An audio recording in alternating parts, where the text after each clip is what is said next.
Okay, good evening, everybody. I would like to thank everybody for coming out tonight to help us celebrate the graduation of these men and women from the Concho Valley Regional Law Enforcement Academy. My name is James Kocha. I'm the director of the Academy. This is the 61st graduating class. The Academy is a cooperative effort between Concho Valley Council of Governments and the San Angelo Police Department. I've had the honor and the privilege to work with these individuals since April of this year. Kind of seems like only yesterday, doesn't it? All right. But it's kind of gone by rather fast. Kind of drug a few times, but it's kind of gone by a little fast, all right? You've worked hard, and you've worked long to get to where you are tonight. And not everyone can become a Texas peace officer. The challenge before you required absolute dedication and complete application of your personal skills, knowledge, and abilities. The Academy staff and instructors have prepared you for a demanding yet a rewarding career as a law enforcement officer. The time and effort that you invest in this training program will be recognized and rewarded many times over. Your goal was to learn and excel in all facets of the training so that you may reach your ultimate goal, and that is to become a Texas peace officer. By looking at the audience tonight, I can see that you had a lot of support in your achieving your goals. Tonight we have a special guest. We'd like to ask Assistant City Manager Elizabeth Grindstaff to come up and say a few words to you. Thank you. Thank you. I'd like to welcome all of you to the Police Academy graduation ceremony. I'm Elizabeth Grindstaff, as he said, Assistant City Manager here with the City of San Angelo, and I'd like to congratulate each one of you on your dedication that you've exhibited in making it through this graduation point of the Police Academy. You have been required to pass physical, technical, and skill tests necessary to achieve a peace officer's license. In many cases, your family and sometimes friends have endured this academy along with you, and I'm happy to see so many of your friends and family here tonight to support you in the celebration. So on behalf of the city management and the citizens of San Angelo, congratulations on a very well-deserved accomplishment, and thank you for your commitment and your future service to our community. Thank you very much.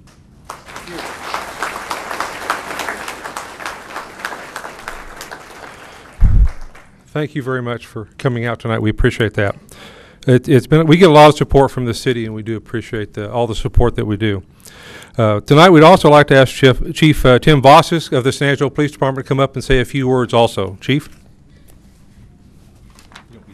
No, I don't need that. Thank you. There are going to be more than a few words. Can y'all hear in the back?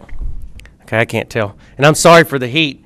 I was pleasantly surprised when I pulled up out front and saw the traffic. I went, wow, maybe the convention center was a good choice instead of the academy, and then they have the cooking show over there. So, but I can tell you that we wouldn't have been able to fit a third of this room at the academy, and I appreciate your patience. And for those that are standing up in the back, the speech is about 15 minutes, so just bear with me. Now, I want to personally thank everyone for attending tonight. And I graduated from this academy several years ago and remember the feeling of accomplishment and nervousness I had on graduation night.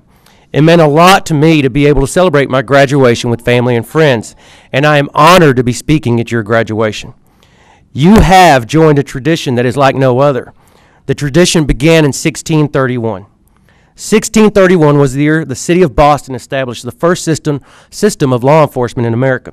It was called the Night Watch, whereas officers serve part-time without pay, which is similar today when it comes to pay. That's a hint, Assistant City Manager. You join a profession that has been around for almost 300 years. 300 years later, policing and crimes have changed dramatically.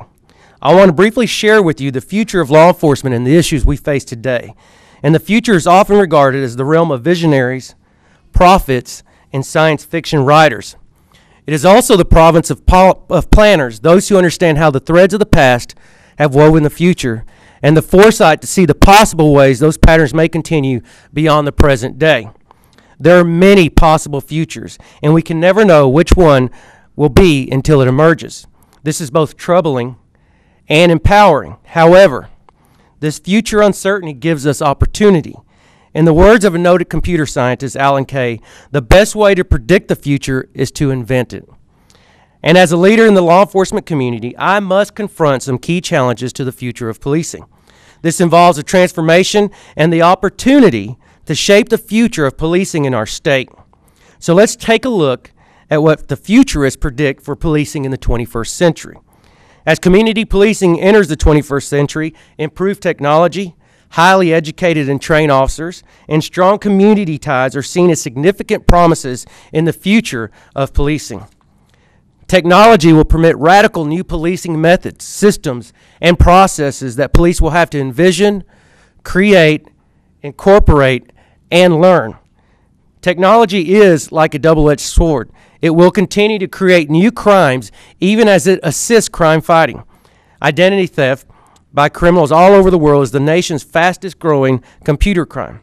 And many new technologies are being implemented now or in the near future. For the most part, new technologies will add to the public safety. Police departments increasingly need more sophisticated IT managers, which brings us to the principal agent dilemma. The police chief, as principal, needs to hire an agent to manage technology for the department, but the chief, lacking the requisite technical knowledge, lacks the ability to effectively evaluate the agent. The first thing police officers and police managers need to understand is that technology in general, and information technology in particular, is evolving at an accelerating rate of change. And it is fair to say that most governments have never been very adept at adopting new ideas, and this is especially true in law enforcement.